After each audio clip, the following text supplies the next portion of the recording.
Aujourd'hui, avec l'aide d'Allah Tabarak wa Ta'ala, on continue notre série Un jour dans la vie d'un musulman.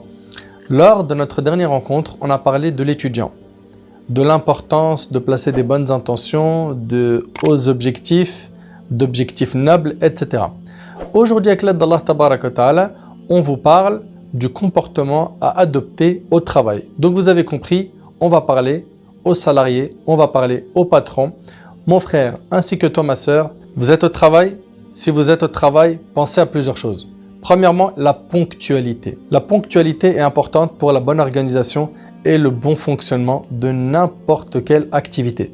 Ton retard peut perturber ton travail et celui des autres et il montre une mauvaise image du musulman. Il constitue un manque de respect vis-à-vis d'autrui. La ponctualité est similaire à une promesse et comme vous le savez, tenir sa parole a une très grande importance dans notre religion. Ahbab al-kiram, Allah tabarak wa ta'ala dit Ya ayyuhalladhina amanu awfu bil-uqud. Oh, vous les croyants, remplissez fidèlement vos engagements. Deuxièmement, après avoir parlé de la ponctualité, ton comportement. Je veux que tu sois, mon frère ainsi que toi, ma sœur, clean et irréprochable. Que tu aies un comportement exemplaire. La politesse est essentielle pour avoir de bons rapports dans une société, sinon la cohabitation devient impossible. L'islam accorde beaucoup d'importance à la parole, à l'échange verbal. Le musulman doit pouvoir dominer sa langue. Il doit pouvoir l'éduquer. Allah tabarak wa ta'ala a dit dans Sourate Al-Isra, Sourate 17, verset 53, وَقُلْ لِعِبَادِي يَقُولُ الَّتِي هِيَ أَحْسَنُ. Dis à mes serviteurs de prononcer de bonnes paroles. Et selon Abu Hurayra radiyallahu anhu, le prophète sallallahu alayhi wa sallam a dit celui qui croit en Allah et au jour dernier, qu'il dise du bien ou qu'il garde le silence, rapporté par Bukhari et Muslim. Allah tabarak wa ta'ala a dit dans Sourate Fussilat, Sourate 41, verset 34 وَلَا تَسْتَوِي الْحَسَنَةُ وَلَا السَّيِّئَةُ إِدْفَعْ بِالَّتِي هِيَ أَحْسَنُ فَإِذَا الَّذِي بَيْنَكَ وَبَيْنَهُ عَدَاوَةٌ كَأَنَّهُ وَلِيٌّ حَمِيمٌ. La bonne action n'est pas semblable à la mauvaise.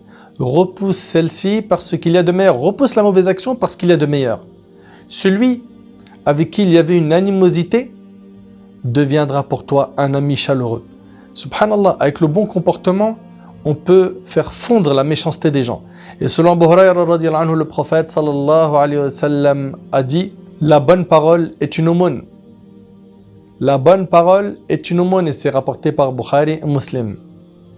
Et d'après Abu Dharr radiyallahu anhu, le prophète sallallahu alayhi wa sallam a dit ne méprisez aucun bien, aucune bonne action, ne serait-ce de rencontrer ton frère avec un visage souriant, rapporté par l'imam Muslim. Souris et un bon comportement et surtout maîtrise ta colère. Contrôle ta colère, ne cède pas à la provocation, évite les disputes, ne sois pas susceptible. Ne cherche pas la polémique. Abandonne d'ailleurs la polémique et surtout éloigne-toi de la grossièreté. Selon Abu Darda radiyallahu anhu, le prophète sallallahu alayhi wa sallam a dit rien ne pèse plus lourd dans la balance du croyant le jour de la résurrection que sa bonne moralité et son bon caractère. Je ne suis pas en train de dire par là fais-toi insulter, fais-toi critiquer et ne fais rien. Il y a des procédures quand tu es dans une société. Remonte ce qui ne va pas à tes supérieurs, mais fais attention à ne pas répondre au mal par le mal. Ne te rabaisse pas à avoir un mauvais comportement. Ne te rabaisse pas aux polémiques stériles, aux débats fatigants, aux critiques qui fusent à tout va.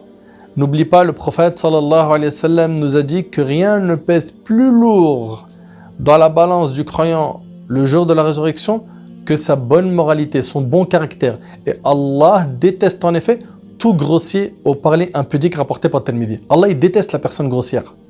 Ne sois pas de cela. Oui mais il m'a insulté, il m'a critiqué, il faut que je lui réponde. N'oublie jamais qu'Allah tabarak wa ta'ala il a dit وَعِبَادُ الرَّحْمَنَ الَّذِينَ يَمْشُونَ عَلَى الْأَرْضِ هَوْنًا وَإِذَا خَاطَبَهُمُ الْجَاهِلُونَ قَالُوا سَلَامًا. Les serviteurs du tout miséricordieux sont ceux qui marchent avec humilité et qui lorsque les ignorants s'adressent à eux, ils leur disent paix. Pas plus. Paix. Ne calcule pas, fais un effort sur toi et surtout sois exemplaire dans ton comportement. C'est là un exercice de maîtrise difficile mais combien gratifiant auprès d'Allah tabarak wa ta'ala. Concernant le bon comportement, fais très attention à ta langue, à la médisance, la propagation des rumeurs, à participer à une discussion pleine de médisance, de moqueries, d'insultes, de gros mots. Ne reste pas dans ce type d'assemblée. Si jamais tu les vois dérailler, faire des péchés, écarte-toi-en. Et fais-leur comprendre que tu es un homme à principe. Fais-leur comprendre que tu es contre les moqueries sur les gens, la médisance. Ne sois surtout pas un mouton qui fond dans la masse. Également, je te recommande l'honnêteté. Un musulman n'agit que selon la vérité. Ainsi, ses actes seront purs et sincères et porteront leurs fruits.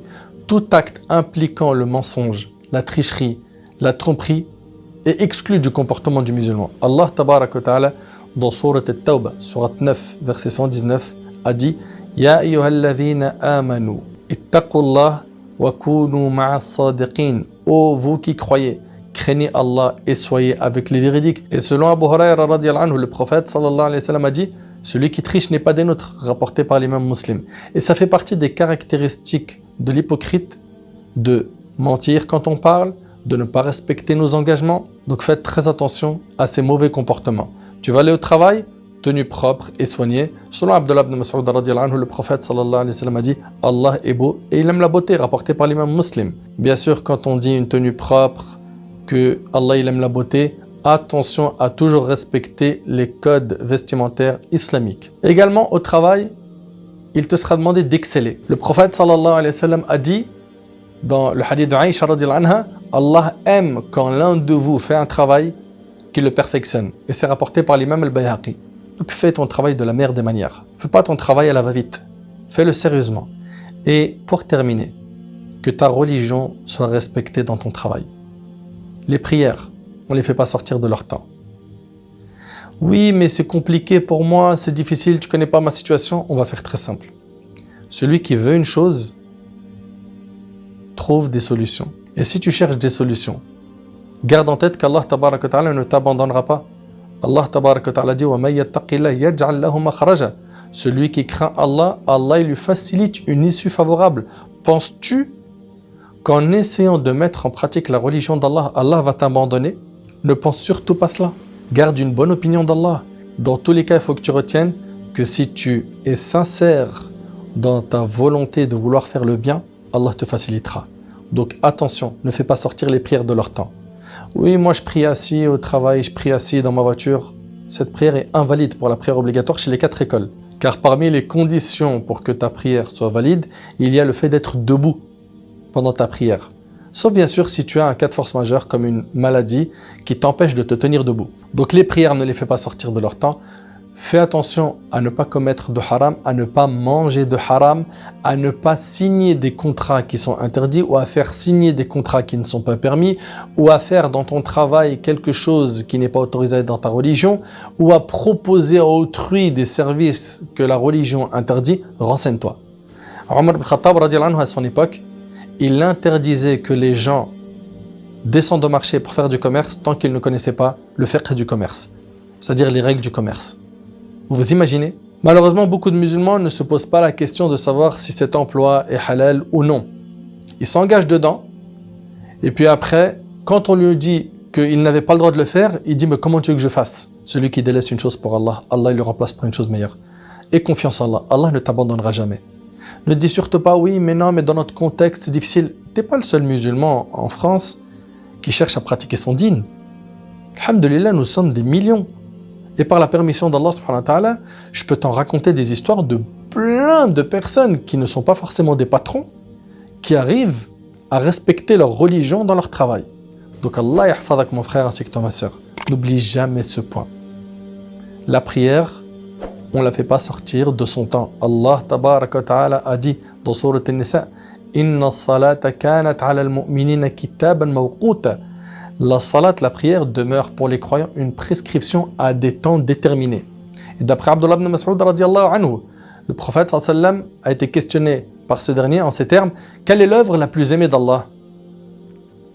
Le prophète sallallahu alayhi wa sallam a dit: la prière à son temps, la prière à son heure, rapporté par l'imam al-Bukhari Muslim. Donc on t'a dit la prière c'est à l'heure, et je te mets en garde une dernière fois sur le fait de rentrer chez toi avec de l'argent que tu as gagné de manière illicite. Selon Abu Bakr radiyallahu anhu, le prophète sallallahu alayhi wa sallam a dit: toute chair qui s'est nourrie de l'illicite, c'est l'enfer qui lui convient le plus, rapporté par l'imam al-Bayhaqi. Voilà mes frères ainsi que vous mes sœurs, quelques recommandations qui vous viennent d'un frère qui veut énormément le succès pour vous. Et le vrai succès, c'est d'être fil jannah. Allahumma ja'alna min ahl al-jannah. qu'Allah subhanahu wa ta'ala nous accorde le paradis, qu'Allah tabaraka wa ta'ala nous pardonne nos manquements, qu'Allah azza wa jal nous facilite de surmonter toutes les épreuves de la vie d'ici-bas et de faire de nous des vrais musulmans fiers de l'être, qui ne sont pas complexés de l'être,